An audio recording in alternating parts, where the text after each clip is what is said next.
지난 3년 전에 이어령 교수가 암 환자 이렇게 판명을 받았는데, 그분이 자신이 암 투병을 안 하겠다 그렇게 선언을 했고, 인터뷰에서 의사가 암이다 얘기할 때에 순간 가슴이 철렁 내려앉았지만, 그렇지만은 나는 절망하지 않았다 이렇게 말을 하면서 매번 검진하면서 한 번씩 병원에 왔다 갔다 하고 그냥 그렇게 살아가고 있는데 아직도 살아 계셔요. 그분이 기독교 신앙으로 바뀌면서 뭐가 달랐냐면 죽음에 대한 이 문제를 극복해 버렸어요. 이것이 가장 두려운 일인데, 내가 주님과 함께 살아가면서 마지막 남아있는 생을 내 삶이 닿을 때까지 살다가 가겠다, 의사의 손에서 맡겨서 내가 더 살겠다고 발버둥 치지 않겠다 이러면서 마지막 자신이 유언과 같은 그런 책을 쓰고 마무리를 하겠다, 그런 얘기를 한 거 보면 아마 지금도 책을 쓰고 있는 것 같습니다. 오늘 성경에 보면 한 사람의 생애 그리고 죽음에 대한 이야기를 하고 있습니다. 바로 노아에 대한 부분입니다. 성경에 노아에 대한 이야기는 창세기 5장 후반절부터 오늘 9장까지 해서 노아의 생애가 나와 있습니다. 특징적인 것은 뭐냐면 오늘 본문에 노아의 삶의 두드러운 특징을 오늘 다르게 기록하고 있습니다. 대부분 창세기 4장에 보면 어떤 사람이 태어나서 얼마나 살다가 또 누구를 놓고 어떻게 몇 년 내에 죽었다 이렇게 나와 있고, 항상 낳고 살다 죽다, 이게 패턴이거든요. 근데 노아에 대해서는 상당히 표현이 틀려요. 노아는 오늘 보면 홍수 이전의 삶은 이야기하지도 않습니다. 600세에 홍수가 난 그 이야기는 아예 언급하지도 않고, 홍수 이후에 얼마를 살았고 그리고 몇 살까지 살았다 그 얘기만 하고 끝이에요. 그래서 오늘 노아의 삶의 특징적인 것은 바로 이겁니다. 노아의 삶은 홍수를 기준으로 BC와 AD로 나눌 수 있습니다. 홍수 이전, 홍수 이후. 특이한 것은 노아만 그래요. 아주 독특한 삶입니다. 그런데 오늘 성경에는 홍수 이후에 350년을 살았다, 이 얘기를 강조를 하고 있습니다. 이 노아의 삶은 또 하나는 하나님이 주신 그 미션이 있잖아요. 사명. 방주를 만드는 일을 위해서 근 100년간 그 일을 했습니다. 어떤 분이 노아가 도대체 방주를 몇 년 동안 만들었는가를 성경을 뒤져가지고 연도를 다 계산을 해봤는데 대략 한 7, 80년 정도 된다, 이렇게 정확하게 이야기를 하는 것을 제가 자료를 읽어봤어요. 이야, 이 사람은 대단하다, 어떻게 이거를 파헤쳐냈을까, 그런 생각을 하게 됐습니다. 그것을 모르는 사람들은 방주를 120년 동안 만들었다 그렇게 이야기하는, 그건 엉터리 같은 얘기고요. 오늘 또 하나의 특징은 뭐냐면 이 삶과 죽음에 대한 것을 명확하게 이야기를 하면서 뭔가 우리에게 교훈을 주고 싶어 합니다. 그런데 아쉬운 것은 너무 함축적으로 줄여놨기 때문에 도대체 무엇을 얘기하려는지를, 이것을 파헤치는데 상당한 시간이 걸렸습니다. 제가 노아의 죽음에 대한 설교를 준비하려고 혹시 다른 분들은 어떻게 설교했는가 관심을 갖고 이렇게 뒤져봤는데 아무도 노아의 죽음에 대해서 관심을 가진 사람이 없어요. 야, 세상에 이렇구나, 이 노아의 죽음이 이게 어렵구나. 그래서 나는 어떻게 이걸 봐야 될까, 이리 보고 저리 봐도 하도 축약시켜놔서 잘 안 보여요. 그런데 놀라운 것은 하나를 발견한 게 뭐냐면 노아가 950세를 살았더라, 여기에서 굉장히 장수했잖아요. 아담보다 오래 살았으니까. 그런데 더 특징적인 게 뭐냐면 아브라함이 살아있을 때에 함께 살았다. 와, 이게 들어온 거예요. 아브라함이 58세까지 노아가 살다가 죽었다는 겁니다. 이게 놀라운 특징이었습니다. 그러니까 아브라함은 홍수 후에 292년 만에 태어났습니다. 이것이 놀라운 특징이었는데 결국은 노아가 죽을 때가 아브라함의 나이 58세였더라, 이렇게 정리가 되어졌습니다. 그러니까 이 노아는 홍수 이전과 홍수 이후에 보면서 각 족장들 있잖아요. 보면 여러 명의 족장들이 나오는데 무려 16명의 족장들과 함께 살아왔던 동시대의 인물이라는 것을 오늘 발견하게 되었습니다. 그러면 이렇게 긴 시간 동안에 아브라함과 함께 살면서 무엇을 했을까? 그는 하나님이 자신에게 주신 그 언약을 그 후손들에게 전수하는 그 일을 감당했을 겁니다. 그래서 갑자기 하나님이 아브라함을 불러가지고 그에게 복을 주면서 결국 나중에 믿음의 조상으로 세우잖아요. 이 과정에서 생략되어 있는 부분이 바로 이겁니다. 노아와 아브라함이 함께 살았다는 것을 이게 축약되어 있어요. 그러니까 아마도 아브라함과 만났을 가능성이 충분하거든요. 그 당시에 노아는 대단한 분이었으니까 홍수 전의 삶이 무엇인 줄 알고 이후의 삶을 아니까 그래서 만났을 가능성도 있습니다. 그렇게 예측할 수 있지요. 그렇다면 뭘 했을까? 하나님이 내게 주신 그 언약을 약속하신 것을 전해주고 말씀을 전해주는 그 일을 했을 겁니다. 그러면 여기서 왜 이 성경은 홍수 이후의 삶을 기점으로 이렇게 기록해 나가는가? 이 부분을 우리가 한번 봐야 됩니다. 앞에 창세기 4장 그 다음에 5장 이어지는 얘기를 보면 누가 몇 살에 누구를 낳고 몇 년을 지내며 자녀를 낳았고 또 몇 년을 향수하고 죽었더라, 이렇게 나와 있단 말이에요. 이게 족장의 삶인데 오늘 그 이후에 셈부터 노아들 셈부터 데라까지 이어지는 삶은 조금 달라요. 몇 살에 누구를 낳고 몇 년을 지내면서 자녀를 낳았고 이렇게 나와요. 뭐가 빠졌어요? 죽었다는 말이 없는 거예요. 이게 굉장한 특징이에요. 그리고 노아에 대해서는 더 특징이 있습니다. 노아와 셈은 굉장히 예외로 두고 있습니다. 특히 노아는 홍수 이후 350년을 지냈고 그 다음에 950세에 죽었다, 이 얘기를 하고 있습니다. 그리고 셈에 대해서도 셈은 아르박사스를 낳을 연대를 홍수 후 2년 어디 나오냐면 11장 10절에 보면 이렇게 나와 있어요. 셈의 후에는 이러하니라. 셈은 100세 곧 홍수 후 2년에 아르박사스를 낳았고, 그러면 이 셈이 나이가 상당히 많다는 걸 알 수 있지요. 홍수 때에 젊은 청년이 아니고 100세 이렇게 이야기하는 거 보면 홍수의 삶과 거의 같이 가고 있는 것을 볼 수 있습니다. 이런 홍수가 난 연대를 이후로 기준점으로 삼고 있는 거예요. 모든 것을 노아, 셈, 이것의 기준점입니다. 그러면 홍수 이전의 사건과 홍수 이후의 사건이 분수령이 되었구나, 그것을 알 수가 있게 된 것이죠. 그럼 왜 성경은 오늘 이 노아 홍수 이전 후를 나누어서 이렇게 얘기를 하는가 하는 겁니다. 특별히 노아에 대해서는 왜 이렇게 강조할까요? 홍수 후에 350년을 살았고, 왜 이렇게 강조하고 있지요? 언약신앙 때문에 그렇습니다. 언약신앙, 그가 하나님과 맺은 언약, 하나님이 일방적으로 자신에게 맺어준 언약이 있잖아요. 그 중에 가장 대표적인 건 뭐 있습니까? 홍수 이후에 하나님이 맺은 언약 중에 가장 대표적인 것은 무지개 언약이었습니다.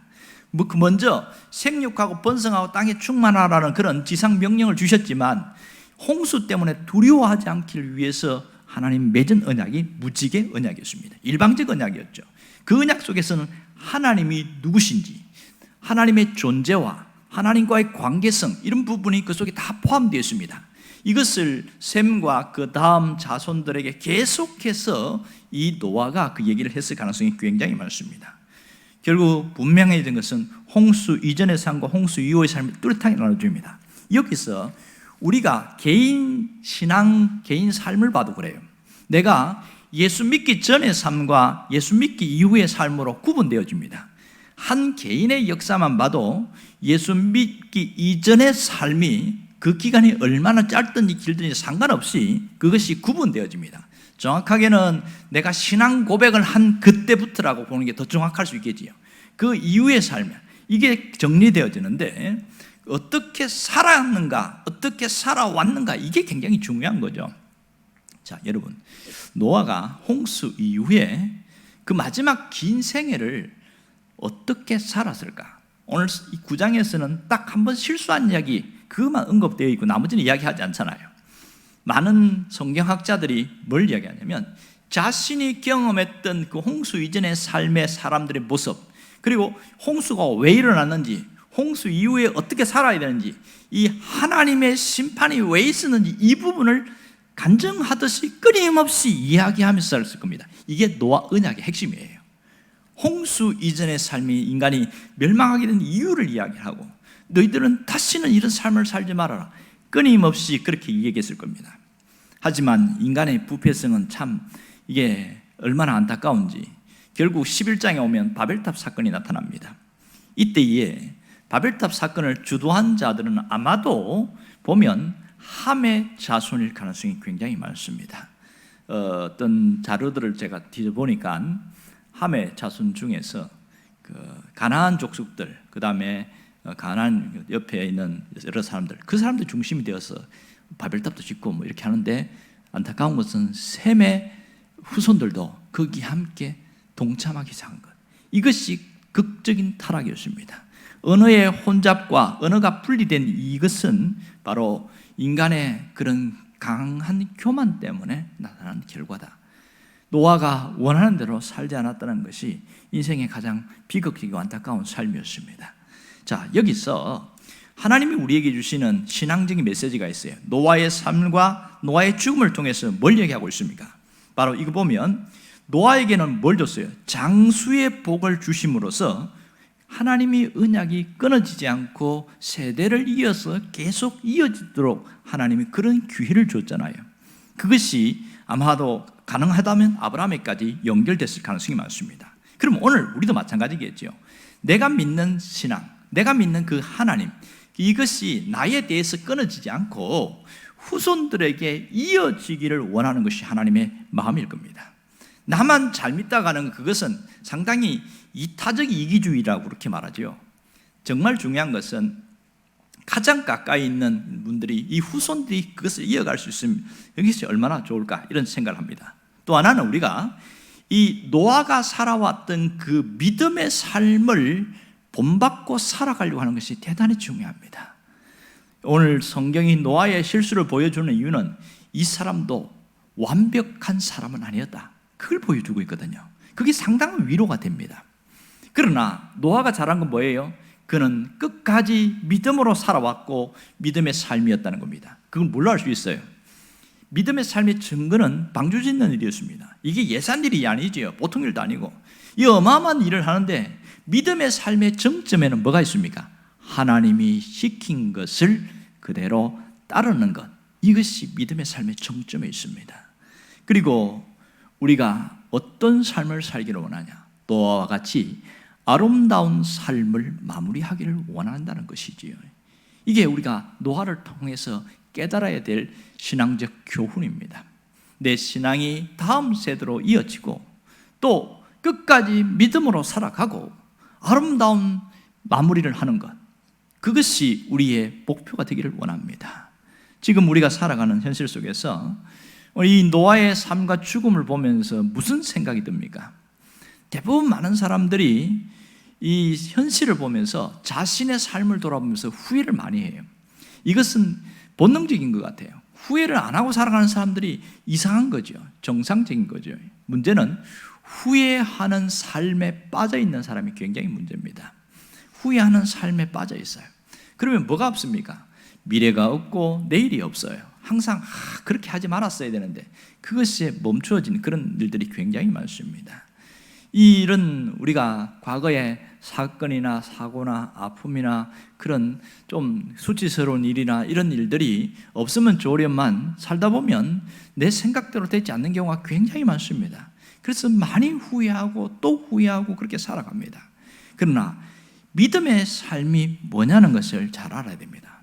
오늘 반성은 대단히 좋은 일이지만 거기서 뛰어넘어야 됩니다. 이게 믿음의 삶입니다. 후회하면서 살아가는 것은 일반 사람들이 다 하는 짓이지요. 우리는 믿음으로 살아가는 삶은 거기서 신앙으로 승화시킬 줄 알아야 합니다. 제가 이 후회하는 삶에 대해서 보면서 공자가 하는 재미있는 말이 하나 있더라고요. 이미 끝난 일을 말하여 무엇하며 이미 지나간 일을 비난하면 무엇하리. 하여튼 말이 참 재미있어가지고 제가 한번 인용해 봤습니다. 그러니까 공자도 그런 얘기에 대해서 관심을 많이 가졌던 것 같아요.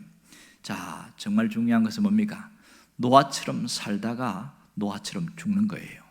우리가 인생의 수명이 짧아져서 그렇게 긴 생을 살 수는 없지만 노아처럼 살다가 노아처럼 죽을 수 있다면 얼마나 아름다운 일생이 될 수 있겠는가, 그런 생각을 해봅니다. 그러면 노아처럼 살다가 죽는 게 뭐예요? 딱 하나만 고르라고 그러면 믿음의 삶입니다. 믿음으로 살다가 믿음으로 죽는 것, 이것이 가장 아름다운 일이다, 그렇게 생각됩니다. 그러면 노아처럼 아름다운 생을 살려고 하면 믿음의 삶인데 오직 믿음으로 살아가겠노라, 그러한 신앙의 결단이 있으면, 그 중심이 흐트러지지 않으면 그 사람은 그렇게 살아갑니다. 우리는 마음 먹는 대로 그렇게 살아가게 되어 있습니다. 오늘 여기서 하나님이 무엇을 평가하십니까? 우리가 많이 가졌나 적게 가냐 관심 없어요. 우리가 과거에 어떻게 살았고 어떻게 살아가느냐, 그 부분에 대해서 우리의 죄와 잘못을 일일이 기억하실 분 아니에요. 그럼 하나님이 기억한 건 뭘까요? 살아가는 동안에 믿음의 삶을 얼마나 살았는가, 이 부분을 보고 있는 겁니다. 그렇다면 우리가 어떻게 하든지 믿음으로 살아가려고 애를 써야 되지 않겠어요? 이게 가장 아름다운 삶이 되겠지요. 그렇다면 믿음의 삶이 무엇일까? 여러 가지로 말할 수 있는데 저는 대략 한 3가지 정도로 정리를 해봤습니다. 하나는 믿음의 삶이라는 것은 가치관이 바뀌는 것만 합니다. 가치관, 이 세상적 가치관을 갖고 있는 사람이 신앙적 가치관으로 달라지는 거죠. 가치관이 무슨 뜻입니까? 이것은 사전적인 정의는 뭐냐면 어떤 것을 바라보는 관점, 사물에 대한 태도, 그런 내가 어떻게 보느냐, 그것이 가치관이래요.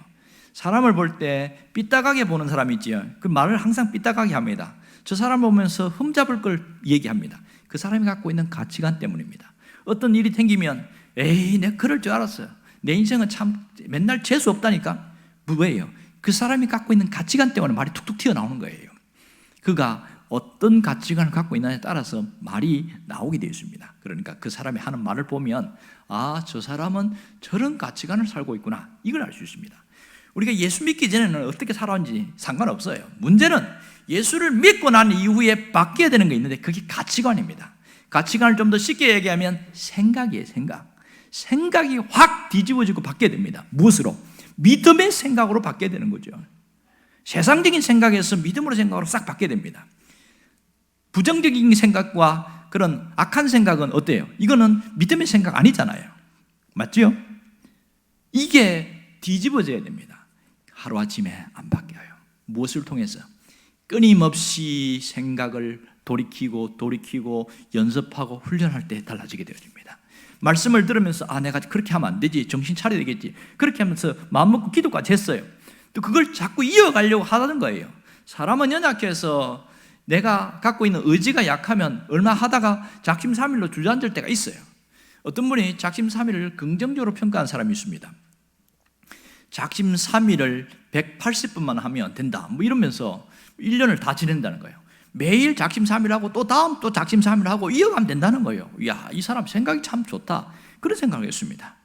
그 작심삼일을 나쁘게 보지 않는 거예요. 3일간 바짝 마음먹고 하고 그 다음에 끝날 쯤 되면 또 한 번 또 마음먹고, 이러니까 사람이 습관이 되어지고 달라집니다. 가치관이 달라져야 됩니다. 내 가치관이 신앙적 가치관으로 바뀌게 됩니다. 자, 신앙적 가치관을 바뀐다는 것은 모든 것을 볼 때에 이 믿음이라는 프리즘으로 다 통과해서 보는 거예요. 프리즘이라는 게 있는데 빛이 비칠 때 여러 갈래로 비치는 걸 프리즘이라고 하는데, 사람을 볼 때 믿음의 프리즘을 갖고 딱 갖다 대면 볼 때에 그 사람에 대해서 다르게 보입니다. 어떤 것으로 가장 보일까요? 이 영혼이 살아있는지 죽어있는지, 이게 믿음의 가치관이 있죠. 이 사람이 신앙적인 사람인지 비신앙적인 사람인지, 그렇게 보면서 갈 때에는 내가 저 사람하고 가까이 해야 될지 말아야 될지가 정리가 되어집니다. 이것이 무너지면 끊임없이 우리는 끌려가게 되어 있어요. 하나님이 싫어하는 사람과 만나게 되어지면 망하는 길로 갈 수밖에 없거든요. 이게 믿음의 프리즘이에요. 어떤 사건을 볼 때에 이 사건을 보면서 왜 나에게는 이렇게 맨날 힘든 일만 생기고 문제만 생기고 어려움만 생기고, 이렇게 보는 게 일반 세상적인 가치관이에요. 그런데 믿음의 프리즘을 딱 갖다 들이대면 지금 현실은 힘들고 어렵지만 그 너머에 하나님이 계시는구나, 보이지 않는 하나님을 보게 되어지는 거예요. 이게 믿음의 가치관을 갖는 사람에게 놀라운 변화입니다. 우리 안에 이런 변화가 있기를 원합니다. 또 하나는 뭐냐면 내려놓는 겁니다. 믿음의 삶이라는 내려놓는 거예요. 내려놓는 거 반대가 뭡니까? 집착이지요. 자, 손을 보면 알 수 있습니다. 내가 손으로 꽉 움켜쥔 것을 집착이라고 그래요. 그런데 손을 편 것을 내려놓는 거예요. 우리가 잘못 알고 있는 게 뭐냐면 내려놓는다고 해서 삶을 포기하는 것이냐? 절대로 그런 게 아닙니다. 꿈도 포기하고 내 야망도 포기하고 다 포기해버리고 던져버리고 아무 것이 없는 수동적인 삶이 내려놓는 게 아니에요. 이 내가 갖고 있는 욕심이나 어떤 세상적인 그 집착하는 것은 이것을 내려놓는다. 이 말은 하나님께 맡긴다는 겁니다. 근심도 맡기고 고민도 맡기고 모든 것 맡기면서 살아가는 것이 진정한 내려놓음의 핵심입니다. 그러니까 믿음의 삶의 두 번째는 내려놓음입니다. 맡기는 자 안 맡기냐 그게 차이 있습니다. 어떤 분은 믿음으로 맡기긴 하는데 일부분만 맡기고 나머지는 자기가 다 움켜쥐고 있어요. 집착하면서 고민하고 살아가요. 그 부분만큼만 맡긴 거예요. 나머지는 믿음의 삶의 모습이 아닌 거죠. 여러분들이 이왕 맡기면 전부를 다 맡길 수 있기를 바랍니다. 마지막 내 죽음까지도 맡긴다면 전부를 맡긴 것이라고 할 수 있겠지요. 세 번째는 바로 자기를 부인하면서 살아가는 것이 믿음의 삶입니다. 자기를 부인하는 것. 자기를 부인하는 게 뭡니까? 내가 나에게 집착하거나 자기 욕심에 휩쓸리거나 그렇게 살아가지 않겠다는 거죠. 자기를 부인하는 것과 십자가를 지는 것을 성경은 같이 이야기하고 있어요. 내게 주어진 십자가가 있어요. 저마다. 그것을 내가 던지지 않고 이것은 내가 짊어지고 가야 하는 사명이구나 생각하고 품고 잘 감당하게 해주세요. 이렇게 가는 것이 자기를 부인하는 거예요.